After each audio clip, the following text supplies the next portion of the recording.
So I feel actually privileged that I've gone through this journey of transition in my first year. But to be fair, we have been changing a lot for many, many years. And it began early 2000 when we first engaged the brands and we first saw Jim Stengel at the time pushing forward P&G's engagement to ultimately raise the bar of creativity within on the client side, so with the brand perspective.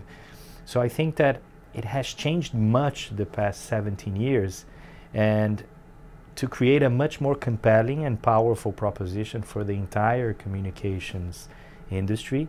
And this is why we evolved from the advertising festival to ultimately the creative festival. This was why we changed the name in 2011. This was why we launched the parallel stream. So this is why we invested in launching health, innovation, entertainment, because we knew actually with good foresight that the industry was changing a lot. And for the sake of the entire industry, including the legacy perspective of how we were driven by the advertising world, we knew that we needed to change. So I think I do feel that we were privileged that everything that happened these past 2 years, they gave us the sense of really urgency to set forth plans that ultimately anticipate much of the needed changes that we were in the end setting up anyway. I think it was an opportunity for us again to speak with the industry, to listen, because Cannes Lions, we feel very privileged to be the governors of the brand. We understand for even the negative and the positive comments we get is because people care and people love what we stand for.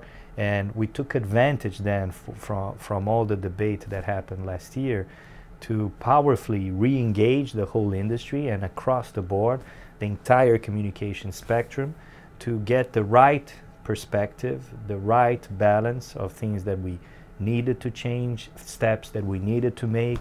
And I believe that given the time frame, we were very diligent on deliver and beginning to showcase such profound different experience this year in June. So explain to us some of the differences. We know the numbers of days have changed, Yeah. but give us an idea about some of the real structural changes that we can expect this June. So I think that the first one is the motto. The motto we need to emphasize, because for so long there is a misconceived view that Cannes Lions is this lavish exercise for an industry that has for many years coped with excesses, when we are far from it. It's one of, yes, it is an investment. I'm not saying that it's not expensive to go to Cannes, but it's truly one of the most powerful and prominent investments that anyone in the communications industry makes. So the exercise of going to Cannes is transformative.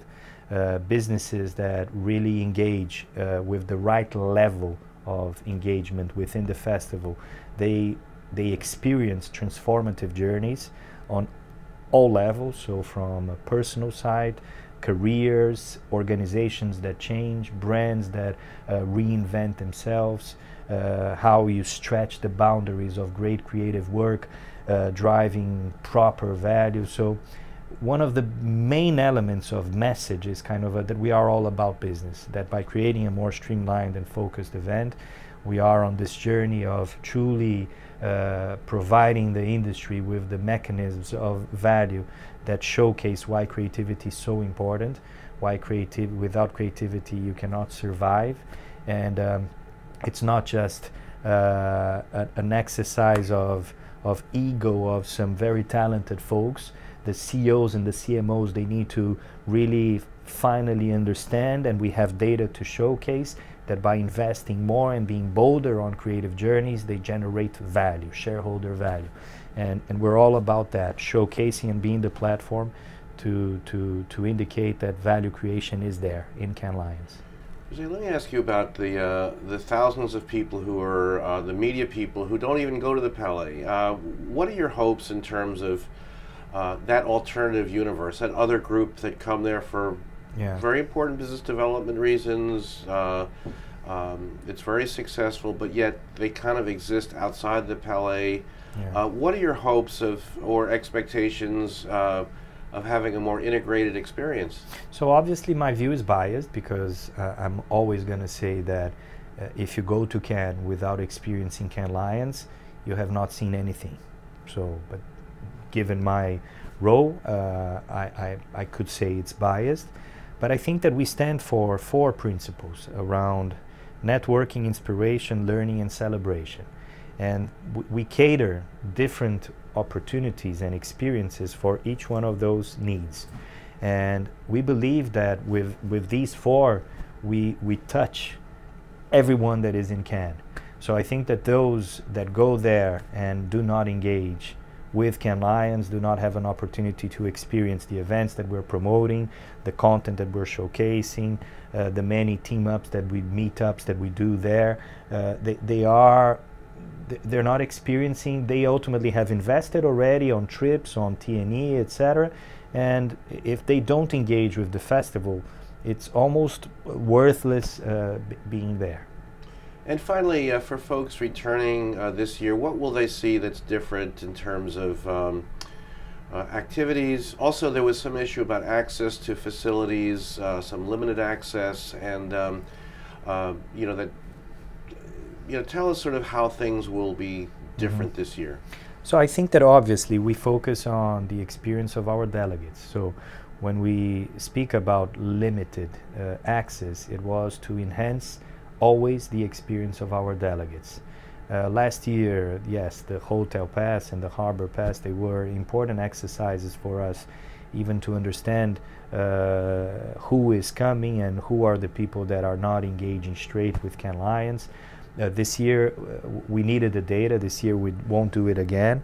And because we believe that we want to showcase much more why Cannes Lions is valuable, why it's worth yourself to engage straight with the platform without just creating the blockages. We want to show much more on the value side that, again, as I said, going to Cannes without engaging with Cannes Lions doesn't make sense.